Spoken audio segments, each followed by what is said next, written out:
We just mentioned that there are many. The Gujarati Siddhi Bhasha is heavily Urdu influenced and Gujarati influenced Creole is there. But Uttara Kannada Siddhi language, Siddhi Bhasha, is heavily influenced by Konkani. The Prabhu Konkanis or the upper caste Konkanis are there.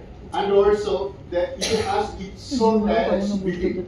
The Christian communities are speaking, among the cities are different than the Hindu communities. So, দেশে যে রবীন্দ্রনাথ টেগোর তাকে কখনো follow করে যে তার কোনো subject গল্প have you read Tagore or are you familiar with the name Rabindranath Tagore?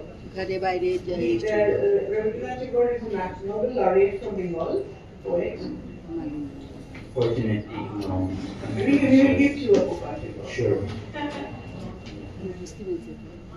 Colony 2 নম্বর ওয়ার্ডে আমাদের এটাতে ফ্লায়ারে উঠে দেওয়া আছে আমাদের ফ্লায়ারে এই কিওয়ার্ডগুলোতে আপনি আরো জানাবেন। হ্যাঁ 2 নম্বর ওয়ার্ড ওখানে কোথাও বিদ্যাসাগর কলোনিতে।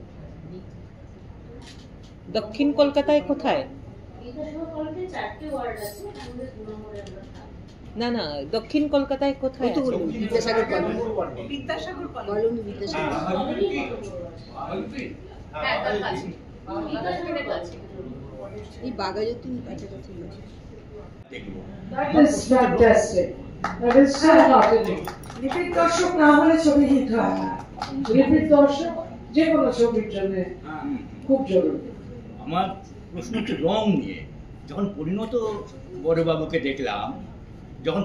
বড়বাবুকে দেখলাম তখন সাদা কালো, অথচ যখন একটু ফ্ল্যাশব্যাকে দেখছি তখন একটা আমরা অন্য কালার। আমি এটাকে ইচ্ছাকৃতভাবেই করেছি কারণ ন্যাচারালি সব সময় সিনেমায় দেখা যায় ফ্ল্যাশব্যাক ব্ল্যাক এন্ড হোয়াইট, কিন্তু এই শিশির বাবুর যখন শেষ বয়সটা তখনই উনি জরাজীর্ণ ছিলেন, তাই তখনই কিন্তু উনি মলিন ছিলেন, সাদা কালো ছিলেন, কিন্তু ওনার যে ফ্ল্যাশব্যাকটা তখন তো ওনার কালারফুল একটা জীবন, যখন পিকে সবথেকে কালারফুল। এই জন্য আমি ওইটাকে আমি মলিন করতে চাইনি, মানে টেকনিক্যালি আমি একটু এক্সপেরিমেন্ট করেছি এটাতে। আমি একটা প্রশ্ন सर, इसका बेहाला नलवर का मतलब क्या है? इसका वो बेहुला एक कैरेक्टर है। हाँ, आपका यहाँ पे मनोसामंगल पाला करके प्राचीन माइथोलॉजिकल ये है, स्टोरी है, उसका कैरेक्टर है। अच्छा। देवी है, उसके आधार पे ये जो बेहुला लखिंदर है वैसे ही है। बेहुला तो वही है। अच्छा अच्छा, मैं वही सोच रही थी कि आप लोगों ने बेहुला वहाँ पर लिखा है तो इसका मतलब क्या है।